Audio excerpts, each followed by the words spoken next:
भाजपा भारत की सबसे बड़ी पार्टी है। मैं तुम्हारी मौन करुणा का सहारा चाहता हूँ। आकाश का विस्तार हो चुका है। देखिए, अगर वो खरे उतर रहे होते तो उनको समर्थन मिल रहा होता। मजबूती से 10 के 10 विधानसभा में जीतेंगे। इतने अच्छे जो रोडों का कार्य है वो डबल इंजन की सरकार ही कर सकती है। मुझे लग रहा है कि वर्षों वर्षों तक सपा की सरकार फिर वापस नहीं आने वाली है। मिल्कीपुर सीट में फिर से उपचुनाव होने जा रहा है और वो एक अलग थोड़ा सा मिस्टेक हुआ। चुनाव आसान है। पिछड़ों और दलितों से उनका कोई सरोकार नहीं है। वो केवल एक परिवार को बढ़ाने के लिए राजनीति कर रहे हैं। पीडीए का नारा बोलने का है। हमारे साथ भाजपा प्रवक्ता अवनीश त्यागी जी मौजूद हैं। सर, क्या लगता है उपचुनाव पर क्या होने वाला है? देखिए, उपचुनाव पे बिल्कुल सुखद होने वाला है, शुभ शुभ होने वाला है। सभी 9 सीटों पर जिन पर उपचुनाव होने जा रहा है, एनडीए के सहयोगी दल, भारतीय जनता पार्टी के सहयोगी दल जीतने जा रहे हैं। सभी 9 सीटें भारतीय जनता पार्टी के पक्ष में होगी। इंडी गठबंधन और उनके साथियों का कोई अता पता नहीं रहेगा। सर, जिस तरीके से पीडीए का नारा इस समय काफ़ी तेज़ है, समाजवादी पार्टी की बात करें तो क्या लगता है उस पर कितने खरे उतर भी रहे हैं या नहीं? देखिए, अगर वो खरे उतर रहे होते तो उनको समर्थन मिल रहा होता। पीडीए का नारा केवल हवाई है, हवाई नारा था, इसलिए गठबंधन भी बिखर गया। हरियाणा के चुनाव के नतीजे देख, पीडीए का कोई अता पता नहीं, पीडीए के नारे देने वालों का कोई अता पता नहीं। जो पीडीए का नारा लेकर राष्ट्रीय दल बनने का सपना देख रहे थे, उनका कोई अता पता नहीं। उनको कितनी वोटें मिली हैं ये सबके सामने है। वो जनता को साथ लेना नहीं चाहते। वो पिछड़ों और दलितों से उनका कोई सरोकार नहीं है। वो केवल एक परिवार को बढ़ाने के लिए राजनीति कर रहे हैं, जो अब जनता होने नहीं देगी। करहल सीट पर जिस तरीके से उम्मीदवार उतारा गया, तो अब बातें ये भी तेज़ हैं कि यादव वर्सेस यादव करने की कोशिश की गई। क्या लगता है? देखिए, इसे यादव वर्सेस यादव ना कहें। इसमें जो विकास चाह रहे हैं वो लोग एक तरफ खड़े हैं, जो जातिवाद परिवारवाद चाह रहे हैं वो उनका विरोध कर रहे हैं। जो सुरक्षा चाह रहे हैं, जो व्यवस्था चाह रहे हैं, जो गरीब आदमी का विकास चाह रहे हैं और समृद्धि चाह रहे हैं, वो लोग राजनीति कर रहे हैं। और जबकि जो थके हारे लोग हैं, जो नकारे हुए लोग हैं, जो जातिवाद बढ़ाकर माहौल ख़राब करना चाहते हैं, वो एक तरफ। तो इस वक्त हमारे साथ भाजपा कार्यालय में बात करने के लिए अरविंद कुशवाहा जी हैं, जो मऊ से भाजपा के एक बड़े नेता हैं। तो आइए उनसे जानते हैं जो उपचुनाव है उस पर क्या होने वाला है। क्या लगता है सर उपचुनाव में? मैं तुम्हारी मौन करुणा का सहारा चाहता हूँ। जानता हूँ फूल के खुशबू में है आयु कितनी, और यौवन की उभरती सांस में है वायु कितनी। इसलिए आकाश का विस्तार सारा चाहता हूँ। मैं तुम्हारी मौन करुणा का सहारा चाहता हूँ। आकाश का विस्तार हो चुका है और यह है कि 10 सीटें कम हैं, तो 10 सीटें अभी जो आपका चुनाव का परिणाम आने वाला है, तो 10 सीटें और भाजपा के खाते में जाने वाली हैं। बहुत ही शानदार कविता पढ़ी आपने। तो इसी के साथ मैं शुरू करूंगा अपना एक और प्रश्न। क्या लगता है मिल्कीपुर और करहल में क्या रहेगा मामला? नहीं, कोई खास वहाँ चुनाव आसान है और पहले से भी चुनाव आसान था, लेकिन जब से माननीय मुख्यमंत्री जी का दौरा वहाँ हुआ, समझिए चुनाव एक तरफा हो गया।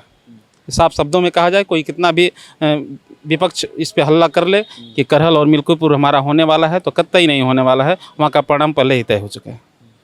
तुम करहल सीट पर जिस तरीके से दांव खेला गया, एक बड़ा दांव खेला गया, वो फिलहाल अखिलेश यादव जी की सीट थी। तो क्या लगता है कि यादव वर्सेस यादव वहाँ करके अब क्या होने वाला है? नहीं, ऐसा नहीं है। और जिन्होंने हमेशा केवल यादवों की राजनीति किया है, केवल अन्य समाज को दरकिनार किया है, और क्या यादवों के लिए भी उन्होंने क्या कर दिया। तो यादव समाज भी बीजेपी के साथ है। बीजेपी का नारा रहा है कि सबका साथ, सबका विकास, सबका विश्वास। तो क्या यादव समाज के लोग बीजेपी के साथ नहीं हैं? यादव समाज के लोग बीजेपी के साथ हैं और सर्व समाज के लोग बीजेपी के साथ हैं, तब बीजेपी ऐसे अपना धमाका कर रही है। इस वक्त देखा गया पीडीए का जो एक नारा है उसके साथ काफ़ी तेज़ी से अखिलेश यादव उसको बढ़ चढ़ कर प्रमोट कर रहे हैं। क्या लगता है कि ये पीडीए का नारा क्या कहीं ना कहीं चुनावी नतीजों में अंतर डालेगा? केवल उनका पीडीए का नारा केवल माइक्रोफोन पे है। पीडीए का नारा आप जैसे सम्मानित पत्रकारों के सामने उनका बस पीडीए का नारा बोलने का है। आखिर पीडीए के लोगों के लिए किया होता तो पीडीए के लोग उनके साथ रहते, और जब पीडीए के लोग उनके साथ से हटे, देखे हैं, मुझे लग रहा है कि वर्षों वर्षों तक सपा की सरकार फिर वापस नहीं आने वाली है। जिस तरह से उपचुनाव के लिए उत्तर प्रदेश ने 10 टिकट जारी किया है भारतीय जनता पार्टी ने, निश्चित ही हमारी विजय होगी, उसमें संदेह नहीं है। हर तरह से हमारी जीत होगी। संगठन पूरी तरीके से चौचक तैयार है और परिणाम बहुत जल्द आप लोगों के सामने होगा। जिस तरीके से करहल पे एक बड़ा दांव खेला गया और उस सीट को एक बहुत ही ज़्यादा रोचक बनाया गया बीजेपी द्वारा, जिस तरीके से, क्या कहना चाहेंगे उस सीट पर क्या होने वाला है? देखिए करहल तो एक अपने आप में एक अलग विधानसभा है, लेकिन उस पर भी हमारी पार्टी उपचुनाव जीतेगी और 10 सीट है। 10 सीटों में से लगभग हमारी सीट आ जाएगी पूरी तरीके से और फिर हम उपचुनाव जीतेंगे।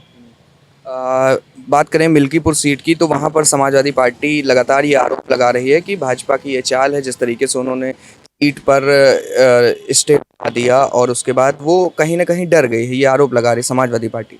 नहीं, ये गलत बात है। मिल्कीपुर अयोध्या में जो सीट है उसकी बात आप बोल रहे हैं, तो आपको बता दें कि मिल्कीपुर सीट में फिर से उपचुनाव होने जा रहा है और वो एक अलग थोड़ा सा मिस्टेक हुआ। अब कहाँ से मिस्टेक हुआ है अलग बात है, लेकिन पुनः उस पर जो है हम उपचुनाव जीत के भारतीय जनता पार्टी में फिर से मजबूत करके 2024 का उपचुनाव है, मजबूती से 10 के 10 विधानसभा हम जीतेंगे। एक पोस्टर अखिलेश यादव का 27 में सत्ताधीश, क्या कहना चाहेंगे उस पर? 27 में सत्ताधीश ये उनका नारा है, हमारा है 27 में सपा चट, ये हमारा नारा है। 27 में सपा चट, सपा चट जी, ये हमारा नारा है, ये उनका नारा है और ये हमारा नारा है कि 27 में सपा चट। उपचुनाव के साथ ही साथ बात करें तो महाराष्ट्र में भी चुनाव है और झारखंड में भी चुनाव है, क्या लगता है क्या होने वाला है? नहीं, वहाँ पर पूर्ण रूप से सरकार बनने जा रही है, चाहे झारखंड हो चाहे महाराष्ट्र हो। भारतीय जनता पार्टी जिस दिन चुनाव खत्म करती है, दूसरे दिन दूसरे प्रदेश में जहाँ चुनाव होने वाला उस दिन के लिए कार्यरत। हमारे साथ भाजपा नेता पवन कुमार त्यागी जी मौजूद हैं, जो कि ग्रेटर नोएडा से अभी यहाँ भाजपा कार्यालय पहुँचे हैं। तो आगरा एक्सप्रेसवे से आप आए होंगे, क्या लगता है कैसा रहा सफ़र आपका?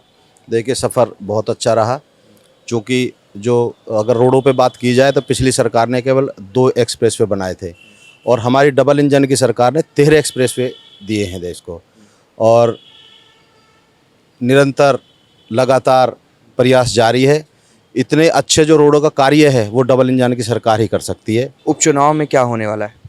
देखिए भाजपा भारत की सबसे बड़ी पार्टी है और सभी कार्यकर्ता में उत्साह है और चूँकि डबल इंजन की सरकार यहाँ पे काम कर रही है और जो जितने भी योजनाएं हैं वो जन जन तक पहुँचाने का सभी कार्यकर्ता काम कर रहे हैं और मुझे पूरी उम्मीद है जैसे कार्यकर्ताओं का उत्साह है उससे हम लोग सारी सीट जीतेंगे। तो देखा आपने किस तरीके से हमने यहाँ भाजपा कार्यालय में जब कार्यकर्ताओं से और बड़े तमाम नेताओं से बात की, तो उनका कहना यही है कि उपचुनाव को लेकर के वो काफ़ी ज़्यादा कॉन्फिडेंस उनके अंदर है और कार्यकर्ताओं के भी अंदर है। और उनका ये भी कहना है कि चाहे करहल और मिल्कीपुर दोनों ही जैसी बड़ी हॉट सीटों का बात करें तो उस पर भी भाजपा पूरी तरीके से तैयार है। और कहीं ना कहीं पीडीए का जवाब देते हुए तमाम कार्यकर्ताओं और बड़े नेताओं ने ये भी कहा कि पीडीए सिर्फ और सिर्फ मोबाइल फ़ोन पर है और मीडिया में है, लेकिन वो ज़मीनी तौर पर अखिलेश यादव द्वारा उसकी सच्चाई कहीं भी देखने को नहीं मिल रही है।